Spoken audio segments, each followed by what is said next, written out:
শুভ দুপুর সবাইকে। আসসালামু আলাইকুম। কেমন আছো সবাই? আজকে আবার একটা নতুন রেসিপি নিয়ে চলে এলাম। সয়াবিন, সয়াবিনের রেসিপি। এটা অনেকেই খায় না, আবার অনেকের অনেক পছন্দ। যারা ভেজিটেরিয়ান তাদের খুবই পছন্দ। তো এটা সবাই বলে যে এটা একটা খুব পুষ্টিকর। বাচ্চারা আগে খেত না, এখন খায়। আমার ছেলে খায়। আমি চিকেন দিয়ে করি। এটা ভেজিটেরিয়ানদের পছন্দ হলো। বাসায় তো আমাদের সবাই আর ভেজিটেরিয়ান না, সেজন্য আমি সাধারণত চিকেন দিয়ে করি আর সবজির সাথে করি। তো এই প্যাকেটটাই আমি কিনি। এটা অ্যাভেলেবেল সবসময় পাওয়া যায় বলে আমি এই প্যাকেটটাই ব্যবহার করি। আজকে আমি যেটা রেগুলার করি চিকেনের সাথে, সেই রেসিপিটা তোমাদের সাথে শেয়ার করি। সয়াবিনের একটা টিপস হচ্ছে, এটা গরম পানিতে ভিজিয়ে রাখতে হয়। আমি একদম গরম পানি দিচ্ছি, এবং যখন ধুবে খুব ভালো করে ধুয়ে পানি চিপে চিপে নিতে হয়। ভালো করে গরম পানিতে আমি প্রায় 10 থেকে 15 মিনিট ভিজিয়ে রাখি সাধারণত। এরপরে একদম কল ছেড়ে দিয়ে পানিতে 3 বার 4 বার করে ধুয়ে চিপে চিপে পানি ফেলে তারপর নেই। এই জিনিসটা না করলে সয়াবিনে একটা গন্ধ লাগে, ঘাস ঘাস। তো এটা হচ্ছে টিপস বললাম। অনেকে সয়াবিনটা রান্না করতে পারে না জাস্ট এটার জন্যই, সয়াবিনটা যে ভালো করে ধুতে হয়। আর আমি কাবিল আজকে অনেকগুলো রান্না করেছি দেখে ছোট আমার বক্স, এটা চেঞ্জ করতে হবে। তো আবার চেঞ্জ করে দিলাম, দেখো ফুলে উঠেছে। এগুলো হচ্ছে হালকা, মানে আমি বড় বড় বলের জায়গায় ছোট বাটি নিয়েছি, বাটি শিফট করতে হবে। তো এগুলো পাতলা হলেও পানি নেয়। এটা কিন্তু লাইট, 1/2 কেজি নিয়েছি, পুরোটা আমার লাগবে না। আমি প্রসেস করে অল্প কিছু রেখে দিব পরে ভেজিটেবল রেসিপির জন্য। বেশিরভাগটাই দিব চিকেনে। আর চিকেন একটা, শুধু রানের পিসগুলো বাদ দিয়ে হাড্ডি মাংস সব মিলিয়ে। তো দেখতে পাচ্ছ পানি, ফুটানো পানি দিয়েছি, এটা একটু মনে রাখবে, নাহলে সয়াবিনটা খেতে মজা লাগে না। সয়াবিনটা কিন্তু খুব সুন্দর করে শুধু ভুনা করলেও অনেক টেস্ট হয়, সয়াবিনের সাথে সবজি দিয়ে করলেও টেস্ট হয়। আর আমার বাচ্চারা ওই চিকেন দিয়ে করলে তারপরে খায়, যদিও একজন পছন্দ করে না, বাট আমার প্যাটেরটা পছন্দ করে, আমিও পছন্দ করি, ছোটটাও পছন্দ করছে। যেটা আমাকে বলে যে তোমাকে আমি রাখবো, হোটেলও দিতে চাই, উনি আবার পছন্দ করে আমার আব্বাটা। তো দেখতে পাচ্ছ, যেটা বলছিলাম যে এই জিনিসটা একটু লেন্দি করে দেখাচ্ছি। সয়াবিনের প্রসেসটা অনেকেই বলে তোমারটা ভালো হয়েছে, আমারটা খেয়ে বলে তোমারটা মজা হয়েছে, আমারটা হয় না কেন। তো রান্নায় চলে যাই। তেল গরম করে আমি যেভাবে অন্য রান্নায় বলি, মশলা করেছি পেঁয়াজ, রসুন, আদা, একটা টমেটো এখন দাম বাড়তি, একটা টমেটো, গোলমরিচ, লং, এলাচি, দারচিনি, তেজপাতা, 1 চিমটি মেথি, আর হচ্ছে মিষ্টি জিরা 1 চিমটি, দেশি জিরা 2 চিমটি। আর তো এমনিতেই গরম মশলা আমার করা থাকে, গুঁড়ো, সব কিছু মিলিয়ে হালকা তেলে আমি করে রাখি, সেটাও দিব।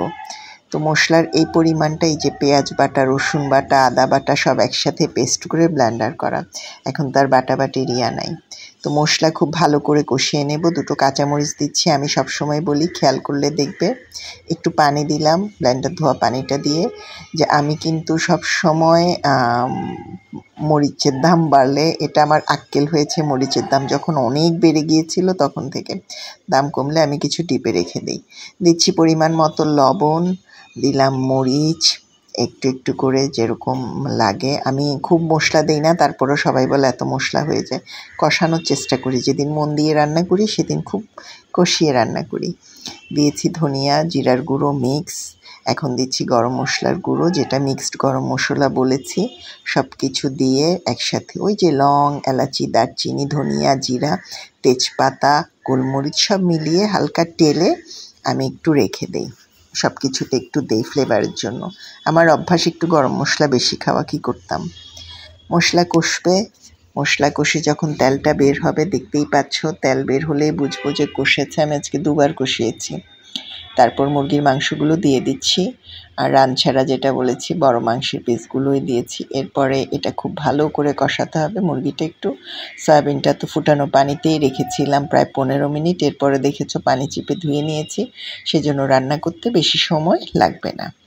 ডিটেলস দেখালে সুবিধা হয়, যারা প্রথম খায় তাদের জন্য সুবিধা হয়। আমি আবারও প্রচুর পানি, এগুলো একটু ফাঁপা ফাঁপা, আমি আবারও একটু চেপে চেপে দিয়েছি। মোট কথা এটার গায়ে বাড়তি যে পানি ছিল সব ফেলে দিয়েছি।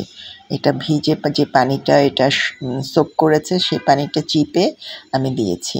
তো ফুল হাফ কেজি ভেজানোর পরও 100 গ্রামের মতো আমি তুলে আলাদা করে রেখেছি সবজির জন্য, আর বাকিটা দিয়েছি মুরগির মাংসে। তো এটা একটু ভালো করে কষাতে হয়, কষানোর মধ্যেই এটা টেস্ট হয়। আর ঠিক গরম মশলা দিয়ে, মানে মাংসে আমরা যেসব মশলা ব্যবহার করি সেই সব মশলা ব্যবহার করে টমেটো দিয়ে কষিয়ে শুধু সয়াবিনটাও ভুনা খেতে পারবে, অনেক মজা লাগে।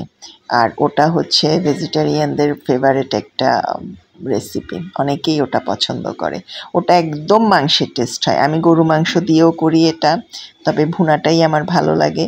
আর মাংসের সাথে কষালে যেটা হয়, মশলাটা ঢুকে সয়াবিনগুলোই পুরো মাংসের মতো হয়ে যায়, একদম টেস্টটা পুরো মাংস। তো ভালো করে কষিয়ে দেখতে পাচ্ছ পানি এইটুকুনি, পানি আমি রাখবো না, একদম ভুনা ভুনা হবে।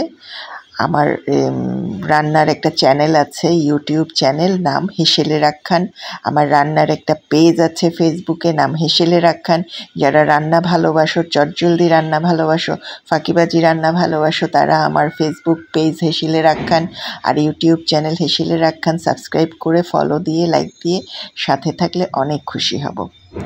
তো দেখতে পাচ্ছ রান্নাটা মোটামুটি হয়ে গেছে। আমি কিন্তু এটার সময় নিয়েছি 40 মিনিটসের মতো, মশলা কষানো থেকে এই সয়াবিনটা পুরো কষানো পর্যন্ত, মুরগি কষানো পর্যন্ত। তো তোমাদেরকে তো 7 মিনিটের ভিডিওতেই দেখিয়ে দিলাম। তো এটা বলছি, সয়াবিনটা দিয়ে বেশ কয়েকবার কষিয়েছি এবং পানিটা টানলে নামিয়ে নিচ্ছি। ব্যাস, আজকের আয়োজন ছিল সাদা পোলাও, মাছের ডিম ভাজি আর হচ্ছে সয়াবিন মুরগির সাথে লেবু। ব্যাস, খুব সিম্পল রেসিপি, বাচ্চাদের পছন্দের রেসিপি ভালো লাগলে লাইক কমেন্ট শেয়ার দিয়ে সাথে থাকবা। ভিডিওটা যারা পুরোটা দেখেছো তারা আমার ভালোবাসা জানবা, সঙ্গে থাকলে সঙ্গে পাবা। সবার সুন্দর সুন্দর কমেন্ট আশা করছি। ভালো থেকো সবাই, সঙ্গে থেকো। আল্লাহ হাফেজ।